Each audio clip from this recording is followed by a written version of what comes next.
الرحمن الرحيم الحمد لله رب العالمين والصلاة والسلام على أشرف الأنبياء وأكرم المرسلين رسولنا وحبيبنا وسيدنا محمد وعلى آله وصحبه أجمعين. أما بعد،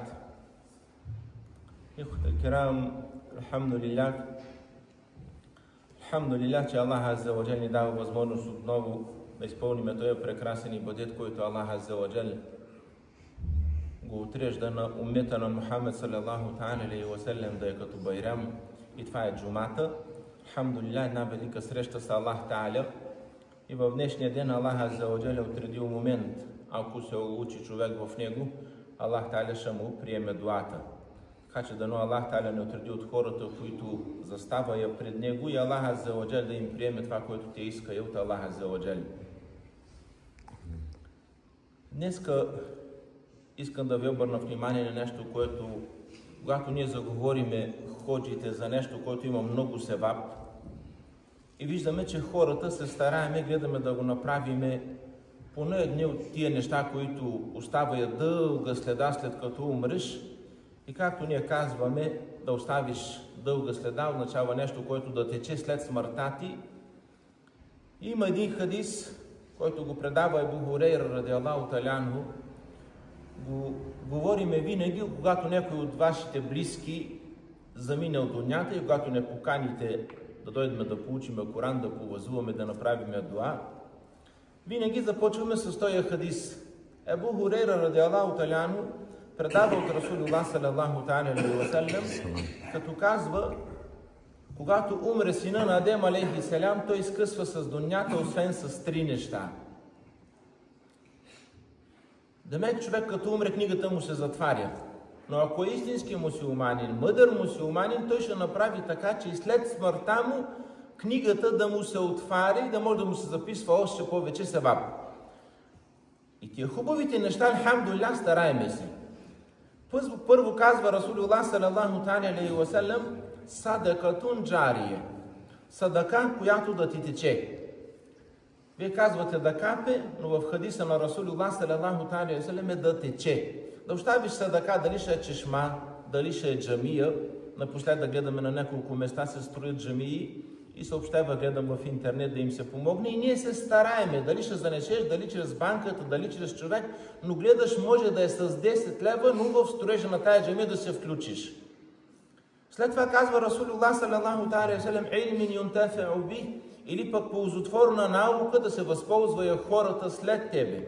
Дали ще възуваш, дали ще оставиш книжка, дали ще оставиш Коран, дали ще купиш дуи, зикр, 10 книжки по 5 лева, да ги раздадеш, че да ги четат хората след смъртта ти. И ако науча нещо от тия книжки, на теб се пише севап, лежиш в гробето, книгата ти е отворена и ти се пише. Така може да е 100 години, може да е 200 години, може да е до Каяметския ден. И казва Расулуллах салалаху та'аля алейхи ва саллям, ау валадин салихин яд'у лах, или пък да остави хайрлия влад, достойно дете, което да се моли след смъртта му. При третото не се иска пари, просто иска старание от тебе, да направиш така през живота ти, че в децата ти влиза и внуците, и правнуците, това, което идва след тебе, всички влиза в хадиса. Ако има от тях възпитани, така че да са свързани с Аллах Азza wa Jal, и когато влезе в джамията да правят дуа за теб, наистина си щастливец. Но както виждаме, че днеска за дунята ги възпитаваме, на екскурзии, навсекъде ги водиме децата, телефони, компютри, но когато стане въпрос за исляма, да научи от Коран и Керим, да направи нещо, което наистина да ти остане след смъртта ти, гледаме, че тук сме калпави. Нито държиме за училищата да си ги научиме децата да четат, да пише, да се възпитава. Същото и така и когато става въпрос за Коран и курс. Когато ги уча в джамията, попитайте и тук хората, които ги учат, питайте и ходжата, жените или майките и бащата, които се грижат за детето, дома преговаря с него, детето е научило урока. Но когато не му обръща внимание, детето идва и си тапче една страница, седи цяло лято на нещо, защото няма кой да се погрижи за него, да седне с него. Така че, ихват аль-кирам, хубаво е да се радваме на децата, но ние трябва да се постараем да ги възпитаваме така, че утре да се гордеем с тях. Това не ми е целта, която искаме да чуем. Целта ми е, когато това нещо е обратно. Не мислиме само за хубавите неща. Но, ако направиш ти така, че след потеклото ти се трупа само харами, текущи харами, не е само да направиш днес, като живееш на дунята, погледнеш харам. Обаче, като умреш, очите се затворя, умира и харама. Но когато ти си в основата на поквара на общество, да учиш хората как да се прави зина, да продаваш алкохол, да правиш мръсни неща, значи дори да умреш, след смъртта ти, книгата не ти се затваря. И гледам много от нас, когато стане въпрос за 10-15 лева за джамията ги дадеш, че ще се включиш, но и той е харам, който не е малък. След смъртта ти да лежиш в гробието и ще чудиш само, откъде ти идват тия харами? От сина ти, от щерка ти, от внука ти, от внучката ти, от снахата ти, които си в дома, в твоя дом, ти изпраща я вместо дуа, ти изпраща я харами. Ихутел керам, Аллах Таля в Коран Керим казва: "Санактубу ма каддему ва асарахум." Ако някой има съмнение, аз съм умрел, ме интересува сино ми какво прави. Това си родил, това си възпитал. И това, което го направя, дали ще е зина, дали ще е лихва, дали ще е кражба, дали ще е харам, твоята книга седи отворена. И друго, когато синът ти мине покрай гробито и рече: "Саламу алейкум, я ахле дияр минина вал муслимин, ва инна иншааллаху бикум лелахикун, ес'алуллахе ли ва лекумул афия." Друго е, и друго, когато мине синът ти или внукът ти с колата през гробето, откопал си касетофона, слуша си музика, интересува го, че си в гробето и чакаш някаква дуа от него. Има ли такива? Има. И това са в нашите семейства. Ние сме си ги родили.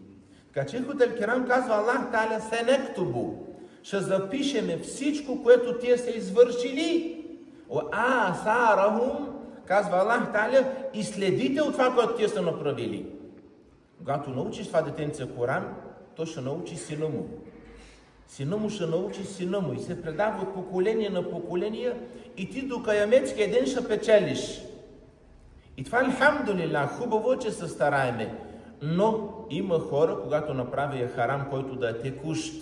Вижте, че аз с години говоря срещу кръшмите, срещу алкохолите и верно, които са собственици, не са ми много приятен. Но там излиза само харам. Има поквара в обществото. Там човек влиза на 2 крака, излиза на 4. Влиза разумен, излиза без акъл. И тия хора влиза в турмози семейството, турмоза и обществото. И излага я обществото. И сега вече изкачваме на по-висока степен. Алкохол е нещо дребно. Сега вече стигнаме до наркотици и вече го виждаме, че се раздава и на деца. И гледаш обществото, родителите и се струва, че на моето дете няма да стигне, няма да му дадат. Старите хора са го казали, заиграли мечката в комшийския двор, няма как да не прескочи да не дойде на твоя. Влезе ли мечката в селото ни, искаме, не искаме, ще ни обиколи всички дворове и ще стигне и до твоето, дето ти викаш, че няма да стане. Но вече тогава е късно. Така вече е късно. И днес, както много пъти, тук скоро направи забележка, да внимаваме в селото, да караме по-бавно, въпреки това пак си гледам хора, въпреки че изслужиха, пред нас дойде я толкова набожни, кара на първа. Прескочи нова и веднага дава газ, отгоре ще излезе деца, оде към училището, играе мач, мисли малко с тая глава. Гледам по новините на кръстава, како дете се пак е умряло на 16 години. Защо? Сега е късно вече да мисля родителите, че отишло, че е взело, че е излязло. Що? Ние носим отговорност като родители. Ако ние днеска не дигнеш ръката и не речеш стоп, утре е късно. Ние си викаме: добре, че алхамдулилlah, днеска не е на моето. Ма ще стане, бе, хора, ако ние не си вземем мерка върху тези неща. Ето, върви и всеки ден слушаме, че умират млади хора от невниманието на родителите. Утре на каямецкия ден заставаш пред Аллах Азza ва Джал и виждаш, че става зле. Гледаш огромна планина от харами и казваш: я Раб, аз не съм извършил тия неща. Всичко това е от сина ти, от щерка ти и от потеклото ти. Така че, ихвател кирам, знам, че ние изпитваме някакво притеснение. Не знам, може би 21 век уж сме толкова демократични, но някак си изпитваме срам да направим забележка дори и на съпругата си, дори и на сина ти и на дъщеря ти. Изпитваш срам да му речеш, това е харам. Изпитваш срам да речеш на сина ти, няма ли да се кланеш, няма ли да станеш, няма ли да вземеш абдес. Изпитваме срам. Това не е срамно. Валлахи не е срамно. Срамно, когато го видиш, че е голо, идиш да го гледаш там да се гордееш, че е с голотията, че синът ти е сниман в интернет с алкохолите, че празнува рожден ден. Това е харам, който трябва да се срамуваш. Ама да си отвориш уста, да кажеш, това е харам, че това е халал. За близките си не говорят с чуждите хора. За близките си, за семейството си. Защото ние виждаме, че старанието на нас е да може колкото се може с близките, с приятели, семействата ни. Това ни е целта, да сме заедно в дженнета. Но не става с зимен сън, да знаете. Не може да спиш и да искаш да сте всички заедно в дженнета. Така че казва имам Шатиби, един от големите улеми, който пише уникални книги, особено свързани с Коран Керим, той казва Туба лимен мате уаматет сейиатуху ма. Туба го използва Бог, когато го използва в Коран Керим или Расулуллах салалаху алейхи ва салям, туба означава най-хубавата степен в дженнета. Но когато става въпрос за дунята и човек го казва, той казва, че прекрасно е, уникално е, хубаво е, когато човек умре и грешките му с него. Демек умре и след него няма кой да върши нещо харам. Не е оставил харам след него. И той казва, уникално е това да умреш и харамите ти и грешки да умре с тебе. Но той казва, уейлун тауил, и тежко и горко му, и той виж казва, дълго, демек, тежко и горко му на онзи, който умре, но грешките си му остане на дунята и се извършва дълго време след смъртта му. Ихвател кирам, и ние го виждаме. Има на хора, само като чуеш, и веднага ви шалара метели съм. А има хора, като ги чуеш, умреле преди 30 години. Обаче се замислиш да речеш ли рахмет или да не речеш рахмет. Веднага се замислиш и някой път викаш ела да му дава каквото заслужава. Страх те да речеш Аллах рахметели съм. Що? Не е оставил хубави следи, щом се замислиш. Ихвател кирам, аз не искам ние да сме такива. Да оставиш нещо, ето, алхамдулилlah, виж в джамията оставил си, дали ще е чешмичка, дали ще е пътечка, дали ще е дръвче, насадиш покрай хората, както едно време виждате по нашия път, устата е един друг човек, Аллах да й дава здраве, насадили са и минава я хора, дали и нашите деца, които сме народили, минава по тях и ги троше я. Не ми го приема главата. Вика, тия децата, не са децата виновни, родителите са виновни, че това са родили, не са възпитали. След като едно дете върви и троши, онеде някакви деца, горе в началото на селото, без запалили пожар от дръвче. Знаете ли, това са наши деца. Ама деца са. Ти трябва да го възпиташ, защото вие виждате какво става по дунята. Една малка грешка, огньовете влезнаха в дворовете на хората. Изгоряха и ги върнаха в детската градина. 20 къщи, като изгорят в нашето село, кой ще помогнем да ги направи? А че ихвател кирам, пак казвам, всичко това го казвам, да не мислиме само и за хубавите неща след като умреме, но да мислиме, че някой път оставяме и лоши неща след като умреме. И върху тия неща ние нямаме време да мислиме. Така че Аллах азза ва джал да ни отваря очите, да мислиме върху тия неща, да си вземем поука от това, което го виждаме и пак казвам да се намесваме, а не да бегаме от това, което е нередно в обществото.